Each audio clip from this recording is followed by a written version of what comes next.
జాతీయవాద జర్నలిజానికి అసలైన వేదిక నేషనలిస్ట్ హబ్ ని సబ్స్క్రైబ్ చేసుకోండి. నోటిఫికేషన్స్ కోసం బెల్ ఐకాన్ పై క్లిక్ చేయండి. కొన్ని నెలలుగా అక్కడ డ్రమాటిక్ సిచ్యువేషన్స్ మధ్య, నాటకీయ పరిణామాల మధ్య భారత వ్యతిరేక శక్తులు, వ్యక్తులు కూడా అంతమైపోతూ వస్తున్నారు.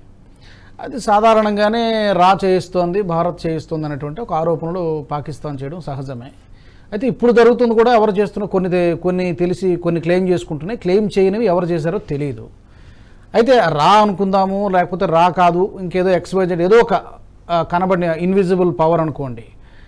ఇదంతా చేస్తున్నది ఇక్కడ త్వరలో ఎన్నికలు జరగబోతున్నాయి కాబట్టి ఇక్కడ డెఫినెట్గా మోదీ గారు రావాలని డెఫినెట్గా పాకిస్తాన్ కోరుకోదు, పాకిస్తాన్ కోరుకోదు, అమెరికా కోరుకోదు, చైనా కూడా కోరుకోదు. ఇక్కడ డిస్టర్బ్ చేయకుండా డైవర్ట్ చేయడానికి పాకిస్తాన్కు అక్కడే కుంపటి రగులుతోంది కాబట్టి అలాంటి ప్రయత్నం జరుగుతుంది అనుకోవచ్చు. ఆ XYZ what ever it is, ఆ ఇన్విజిబుల్ పవర్ ఏదైతే ఉందో. అంటే మనమేం చేయకర్లా. మనకు మహాభారతంలో ఒక పెద్ద స్టేట్మెంట్ ఉంది, భీముడు చెప్తాడు, కాగల కార్యానికి గంధర్వే చేయగా మనకెందుకు అని స్టేట్మెంట్ ఉంది. కాబట్టి మనమేం చేయకర్లా, వాళ్ళలోనే అన్ని ఫాల్ట్ లైన్స్ ఉన్నాయి. బలూచీలు మొదటి రోజు నుంచి మేము పాకిస్తానీలు కాదని చెప్తున్నారు. వాళ్ళు ఎన్నో దఫాలు యుద్ధాలు చేశారు. వాళ్ళు భారతదేశం నుంచి సమర్థన ఉన్నప్పుడు చేశారు, లేనప్పుడు చేశారు. వాళ్ళ భావజాలం చాలా క్లియర్గా ఉంది, మేము పాకిస్తానీలు కాదు అని నిర్ధారించుకున్నారు వాళ్ళు. సరే, మన లాహోర్కి తర్వాత ఇస్లామాబాద్కి అమ్ముడుపోయినటువంటి కొంతమంది బలూచీలు అక్కడ చీఫ్ మినిస్టర్గా ఉండడము, అక్కడ కొంత వాళ్ళు అక్కడ సత్తా కోసము పైసల కోసం ఉన్నవాళ్ళు ఉన్నారు. కానీ ఆ సమాజం, బలూచీ సమాజం మాత్రం ఎప్పుడు కూడాను పాకిస్తాన్ యాక్సెప్ట్ చేయలేదు వాళ్ళు. అలాగే మనకు పష్తూనిస్తాన్లో కూడా ఈ లైన్ ఏదైతే డూరాండ్ లైన్ ఎవరైతే బ్రిటిష్ గీశారు, ఎప్పుడు వాళ్ళు ఆఫ్ఘనిస్తాన్ మీద దాడి చేసినప్పుడు వీళ్ళు కాబుల్ దాకా వెళ్ళి వస్తే కనుక కాబుల్లో వీళ్ళ సైన్యం, బ్రిటిష్ సైన్యం మొత్తం సర్వనాశనమైంది. వాళ్ళ కమాండర్ ఒకడు దెబ్బలు తగిలి గుర్రం మీద మెల్లిగా పెషావర్లోకి రావడం జరిగింది. సో అప్పుడు వీళ్ళు ఏం చేశారంటే ఆఫ్ఘనిస్తాన్ని వాళ్ళని అవమానించడానికి కోసము సగం ఆఫ్ఘనిస్తాన్ని తీసుకుని బ్రిటిష్ ఇండియాలో వాళ్ళు కలుపుకున్నారు. డ్యూరండ్ లైన్ ఒకటి గీసి మధ్యలో గీత గీశారు. సరే, అప్పుడు బార్డర్ ఫెన్సింగ్ ఏం లేవు కాబట్టి వాళ్ళు వీళ్ళు అటు ఇటు వెళుతూ వస్తుండేవాళ్ళు. కాకపోతే ఈ దేశం వేరే అని చెప్పేసి వాళ్ళు పెట్టారు. ఎప్పుడైతే పాకిస్తాన్ అన్న దేశం అన్న ఒకటి ఏర్పడిందో వాళ్ళు ఈ డూరండ్ లైన్నే మేము యాక్సెప్ట్ చేస్తామని వాళ్ళు కూర్చున్నారు. దాన్ని ఏ ప్రభుత్వం ఆఫ్ఘనిస్తాన్ వచ్చినా దాన్ని యాక్సెప్ట్ చేయలేదు. ఫర్ ఇన్స్టెన్స్, మనకు గతంలో ఉన్నటువంటి ఆఫ్ఘనిస్తాన్ రాజు ఎవరైతే ఉన్నారో అతను యాక్సెప్ట్ చేయలేదు. తర్వాత వచ్చినటువంటి కమ్యూనిస్ట్ ప్రభుత్వం యాక్సెప్ట్ చేయలేదు. రషీద్ దోస్తం తర్వాత ఇతరత్ర శక్తులు ఉన్నాయి ఏవైతే అక్కడ ఉన్నటువంటి ఆర్గనైజేషన్స్, వాళ్ళు యాక్సెప్ట్ చేయలేదు. తర్వాత ఇది మన తాలిబాన్ ప్రభుత్వం వచ్చింది, వాళ్ళు యాక్సెప్ట్ చేయలేదు. తర్వాత కర్జాయ్, తర్వాత గనీ, ఇటువంటి ప్రభుత్వాలు వచ్చాయి, వాళ్ళు యాక్సెప్ట్ చేయలేదు. అంటే వాళ్ళలో వాళ్ళు కొట్టుకు చేస్తారు. కానీ పాకిస్తాన్ విషయం వచ్చేసరికి మాత్రం ఈ డూరండ్ లైన్ వాళ్ళు యాక్సెప్ట్ చేయట్లేదు. అంటే ఇటు సైడ్ ఉన్న పష్తూన్లు, అటు సైడ్ ఉన్న పష్తూన్లు మేమంతా ఒకటే. వాళ్ళు యాక్చువల్గా మ్యాప్ రిలీజ్ చేసింది తాలిబాన్.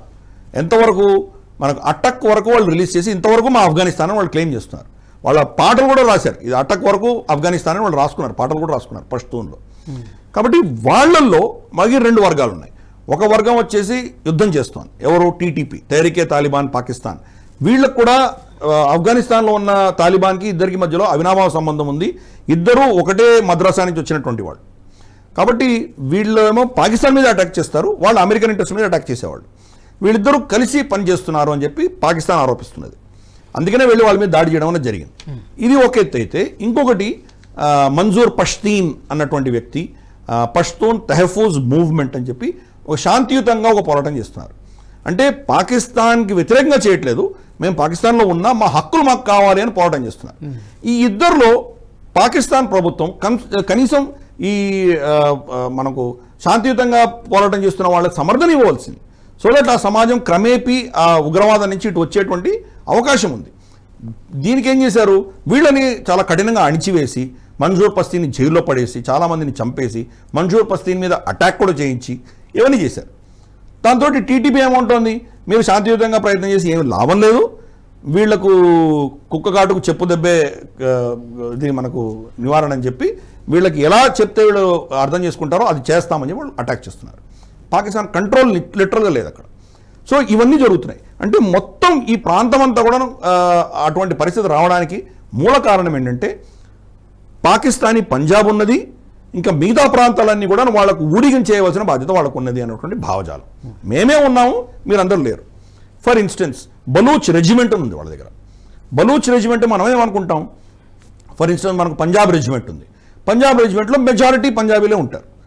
అస్సాం రైఫల్స్ ఉంది, బహుశా అందరూ అస్సామీలు ఎక్కువ ఉంటారు. మెడ్రాస్ శాపర్స్ అను, మెడ్రాస్ రెజిమెంట్ అను, మెడ్రాస్ ఇక్కడి నుంచి దక్షిణ నుంచి ఎక్కువ వెళ్తారు. అలాగే మనకు డోగ్రా రెజిమెంట్ ఉంది, డోగ్రాలు ఎక్కువ ఉంటారు. ఇవి సహజంగా వాళ్ళ పేరు ఎలా ఉందో అక్కడి నుంచి ఎక్కువ మంది వస్తారు. అంటే వేరే వాళ్ళు కూడా రావచ్చు, కానీ మెజారిటీ వాళ్ళే ఉంటారు. సో బలూచ్ రెజిమెంట్ మనం ఏమనుకోవాలి, బలూచీలు ఎక్కువ ఉంటారు అనుకుంటాం. బలూచ్ రెజిమెంట్లో అందరూ పంజాబీలే ఉంటారు.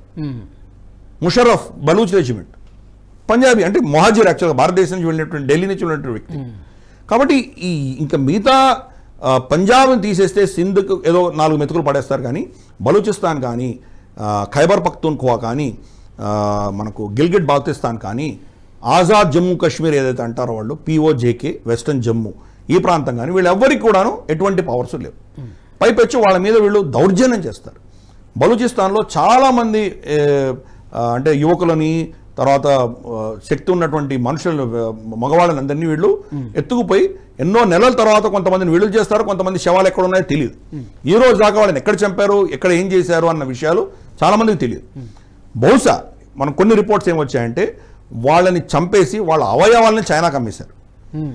చైనాలో పెద్ద ఆర్గన్ ట్రేడ్ ఉంది. మామూలుగా మన భారతదేశంలో ఎవరికైనా కిడ్నీ కావాలంటే మీ కుటుంబ సభ్యులు కాకుండా మీకు ఎవరైనా డోనర్ ఇచ్చే కిడ్నీ కోసం అంటే మీకు కొన్ని సంవత్సరాలు వెయిట్ చేయాల్సి వస్తుంది. అంతవరకు వ్యక్తి చనిపోవచ్చు. 1-2 సంవత్సరాలు పట్టేటువంటి పరిస్థితి ఉంది. చైనాలో అలా కాదు. మీకు కిడ్నీ కావాలంటే కానీ మీరు పైసలు ఇవ్వగలిగితే మీకు 2 రోజుల్లో వచ్చేస్తుంది కిడ్నీ.